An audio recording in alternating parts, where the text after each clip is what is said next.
In Emily Dickinson's poem, I Had Been Hungry All the Years, the writer develops the romantic ideals and insights of the importance of strong emotions and awe-inspiring identity of nature, through repeated obscure grammatical choices as well as poignant imagery of the everyday dream of togetherness, shared by romantic poets, writers, and artists.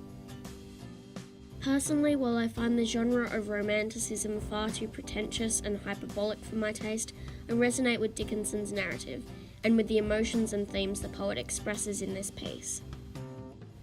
The poem describes Dickinson's experience as an ill woman at the cusp of romantic and realist writing. She describes her social starvation, and through which her longing for spiritual and emotional connection.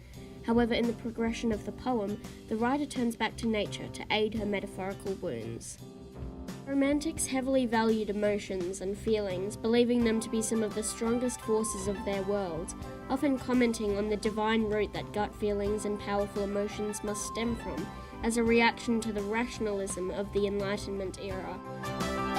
Dickinson communicates her adoration of emotions in her poem as the literal focus revolves around Dickinson's hunger, but on a metaphorical level, the title, I Had Been Hungry All the Years, is a gastronomic metaphor functioning to showcase her desire to connect with society. Dickinson also uses biblical allusion to create the imagery of traditional togetherness in a communion-like scene, in wine, ample bread, and table, displaying the value she rests on collective connection and of robust emotions. Furthermore, basing the entire poem's narrative on a simple shift of emotions, meaning that no true physical action takes place, only theoretical, metaphorical, and intangible, proves how vital the power of the subjective experience is to the poet. From an outside perspective, it's perfectly impossible to find a connection between an extroverted, obnoxious 16-year-old in 2019 to a middle-aged romantic recluse of the 1890s, but the outsider would be wrong.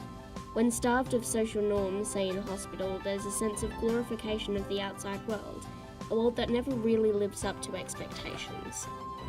Along with the romantic view of emotional responses in art and literature, they were also renowned for their godlike view of the natural world, connected to the beliefs of pantheism, which many follow due to the lack of rigidity contrasted with the urbanized world that threatened their beliefs.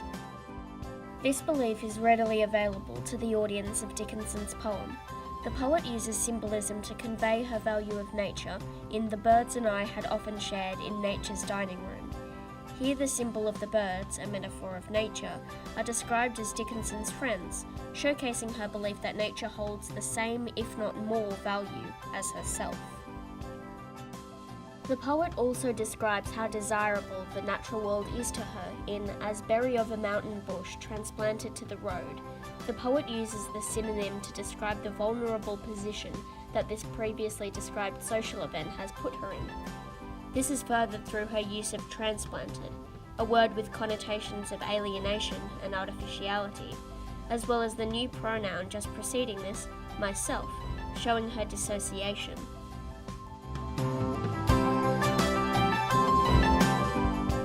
The happy ending here is in the final stanza. In "Nor was I hungry, so I found," the poet displays to the audience that her action of moving away from nature was unthinking. Here, Dickinson turns back to nature and is healed by this act, developing the concept that nature is healing, powerful, and as valuable, if not more, to her own existence. In the end, nature fulfilled her yearning for spiritual connection, because nature itself is as holy as the communion-like scene the poet describes. In Emily Dickinson's poem, I Had Been Hungry All the Years, the writer explores the romantic ideals of the value of strong emotions and feelings, as well as the awe-inspiring identity of the natural world, through her effective use of grammatical and imagery-inducing poetic techniques. In my opinion, I honestly disagree with the poet's sentiment, but I put that down to simply being a maddeningly extroverted being myself. However, the world is no more full of extroverts than it is full of lonely writers and artists, and of course poets, the quintessential introvert. Thusly, through the study of romantic ideals and insights within I Had Been Hungry All the Years, I have developed a more full understanding of what it is to live my own subjective experience.